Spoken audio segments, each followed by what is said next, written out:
24 नवंबर को हिंदी सिनेमा ने अपने जाने माने अभिनेता धर्मेंद्र को खो दिया। 6 दशकों से ज्यादा समय तक बॉलीवुड पर राज करने वाले धर्मेंद्र ने अपने बेहतरीन अभिनय, करिश्माई व्यक्तित्व और बेमिसाल फिल्मी योगदान से इंडस्ट्री में अमिट छाप छोड़ी। उनका जाना न केवल परिवार या दोस्तों के लिए ही नहीं बल्कि पूरी फिल्म इंडस्ट्री और उनके फैंस के लिए भी एक गहरा नुकसान है। धर्मेंद्र ने न केवल एक्टर के तौर पर बल्कि की मिसाल बनाने वाले पेशेवर रवैये और सरल स्वभाव से भी लोगों को प्रेरित किया। लेकिन उनके जाने के बाद अब इस बात पर चर्चा होने लगी है कि अब उनकी प्रॉपर्टी में किस तरह से बंटवारा होगा। क्या उनकी बेटी ईशा और अहाना को इस प्रॉपर्टी में हिस्सा मिलेगा? और सोशल मीडिया पर चल रहे इसी सवाल का जवाब देने का काम किया है धर्मेंद्र के बड़े बेटे सनी देओल ने।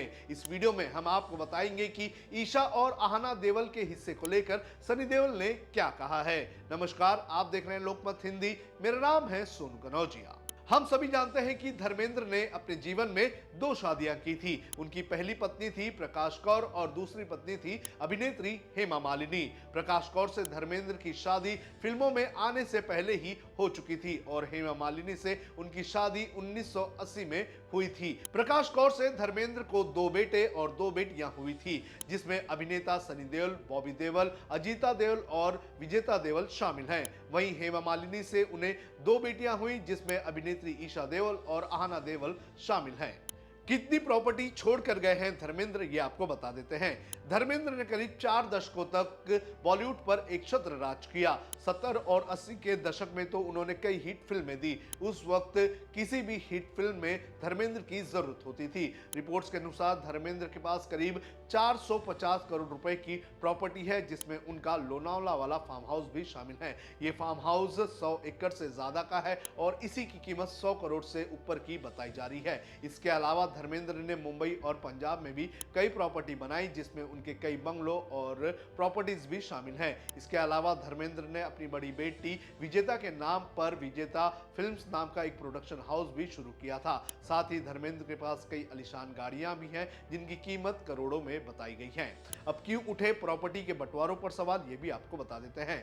धर्मेंद्र की पहली शादी प्रकाश कौर से हुई थी और उनसे उनको 4 बच्चे हैं। बाद में हेमा मालिनी से उनकी शादी हुई, जिससे उन्हें 2 बेटियां हुई, ईशा और अहाना देओल। हिंदू कानून के मुताबिक पहली पत्नी और उनके बच्चों को संपत्ति में प्राथमिक हक है। अगर धर्मेंद्र ने कोई वसीयत नहीं छोड़ी है तो ये संपत्ति 4 बच्चों के बीच ही बराबर तरीके से बटेगी। दूसरी शादी की वैधता और हेमा मालिनी के हिस्से का सवाल जो है वो इस पूरे कानून के हिसाब से जटिल हो चुका है। आपको बता दें कि धर्मेंद्र ने जब हेमा मालिनी से शादी की थी तो उस वक्त कहा गया था कि उन्होंने पहली पत्नी प्रकाश कौर को तलाक नहीं दिया था और ऐसे में उनकी दूसरी शादी हिंदू मैरिज एक्ट के तौर पर वैध नहीं है और इसके अनुसार दूसरी शादी से हुए बच्चे और पत्नी को प्रॉपर्टी में लीगल हक नहीं मिल सकता है। ईशा और अहाना के हक पर क्या बोले सनी, ये भी आपको बता देते हैं। देओल परिवार के एक करीबी सूत्रों ने इसको लेकर बड़ा खुलासा किया है और बताया कि भले ही परिवार में अनबन की खबरें हों,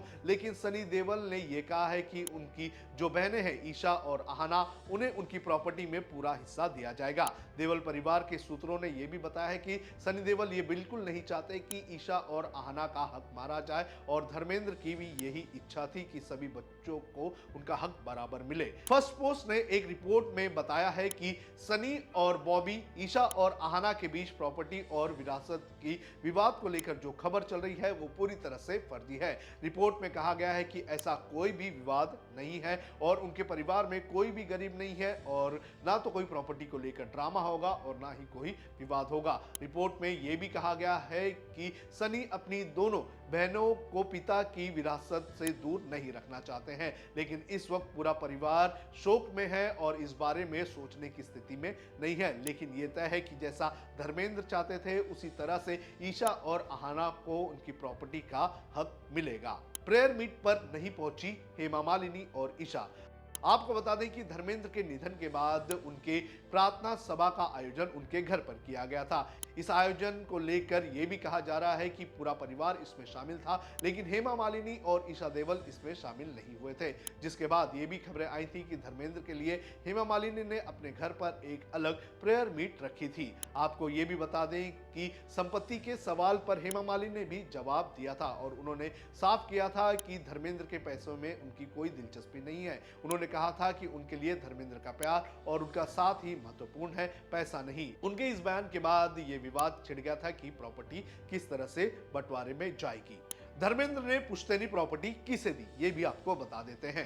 धर्मेंद्र का जन्म पंजाब के नरसाली गांव में हुआ था। यूं तो वो एक्टिंग के लिए मुंबई आ गए थे, जहां उन्होंने अपनी आखिरी सांस ली, लेकिन एक्टर ने बचपन में जो अपने 3 साल नरहाली में बिताए थे, उस घर की देखभाल करने वाले रिश्तेदारों को उन्होंने अपनी प्रॉपर्टी दे दी है। आपको बता दें कि इस प्रॉपर्टी की कीमत करोड़ों में है। जब इस प्रॉपर्टी को उन्होंने अपने चाचा के बच्चों को दी थी, तो उस वक्त उनका जो चाचा का परिवार है वो इस प्रॉपर्टी की पूरी देखभाल करता था। उस वक्त इस प्रॉपर्टी की कीमत 2.5 करोड़ थी, लेकिन इस वक्त इस प्रॉपर्टी की कीमत लगभग 5 करोड़ हो चुकी है। आपको बता दें कि धर्मेंद्र का ये जो पुश्तैनी घर है ये 2.5 एकड़ में फैला हुआ है और इस वक्त धर्मेंद्र के चाचा के जो बेटे हैं वो यहाँ पर रहते हैं और बूटा सिंह इनका नाम है और बूटा सिंह लुधियाना के एक कपड़ा मिल में काम करते हैं। उनके एक रिश्तेदार ने कहा कि धर्मेंद्र ने कभी भी इसको कीमत के हिसाब से नहीं देखा,